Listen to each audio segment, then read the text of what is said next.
Hi everybody, today we're going to be making sculptures out of paper. So go ahead and collect any type of paper that you can find around your house. It can be thick paper, thin paper, wrapping paper, tinfoil, paper towels. It could be paper towel rolls, toilet paper rolls, anything that you can find around your house. It will also be useful to have scissors and tape and something to color with. You may be wondering, what is a sculpture? A sculpture is anything that is 3D art, anything that is not flat on a paper, but it pops out is considered a sculpture. One of the most famous sculptures in the world is the Statue of Liberty. There's another famous sculpture made out of steel called the Balloon Dog by Jeff Koons.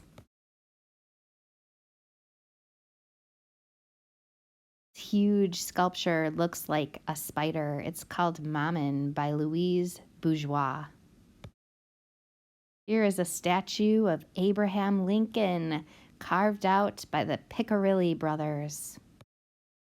This sculpture can be found in Millennium Park. It's called Cloud Gate by Anish Kapoor. Start by choosing the base. A thicker piece of paper would work well for the base, but really any paper could work, and lay that down flat in front of you. Next, you're going to want some strips of paper. You can have thin, thick, long, short, different colors, different textures and patterns of paper. Just use your scissors to cut in a straight line across your paper to get a few different strips of paper. You could even use white paper for this and color them if you want them to be different colors. Next, use tape or glue to start taping them onto your base in a way that they are popping out. So I taped the ends down of my green paper in a way that it almost looks like a rainbow. I could even make that into a swing if I had more paper to cut to make that into. Next, I'm going to take my next paper and notice how I folded it a few times to fold it into a zigzag line. And again, I taped one end down, and then I wanted it to be popping out of my paper, and I taped the other end down where I wanted that end to stay. You could also use glue in this step if that works better for you.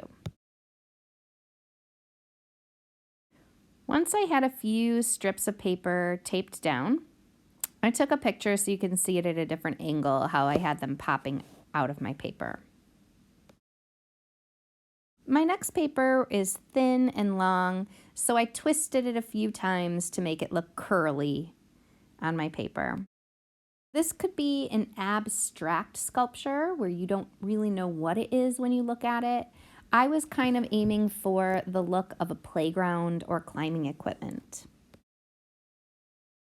You could add cardboard or different things that you found around your house to your paper sculpture.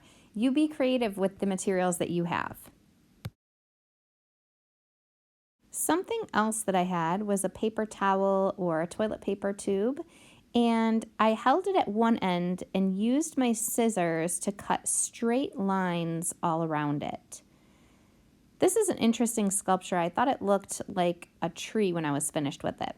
I turned it over the other way, and again, I held it at the other end and cut straight lines.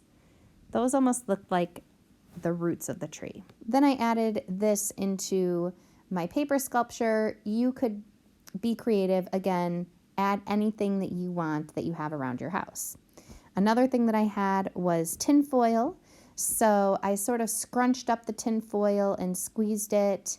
I was aiming for it to look like a person, but it ended up looking more like an animal when I was done squishing it up.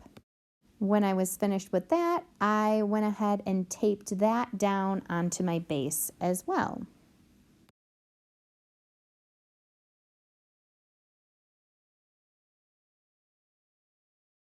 If you have any thin cardboard around your house, I used a granola bar box to cut out the shape of a rectangle, and then I folded the rectangle in half and it stood up. It almost looked like a tent.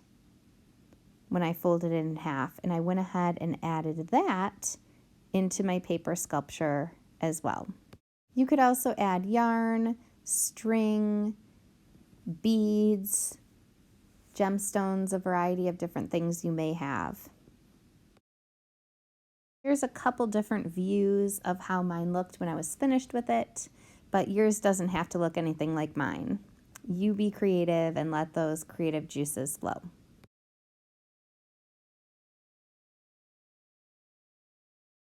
Finally, you can add some color to your sculptures if you want to. You can use markers, crayons, or even paint would work well if you wanted to add a pop of color. For mine, I added a door onto my tent, and then I added some flowers into the side of my sculpture, along with a road and some trails, and I just used my markers to draw those. And there's how mine turned out when I was finished with it. I can't wait to see what materials you used and how you use your creativity to make yours different and unique. Thank you for joining me today. I hope that you had a lot of fun making your sculpture, and there's a lot of different ways that you can make sculptures. So you can always make more using things out of your own recycling bin.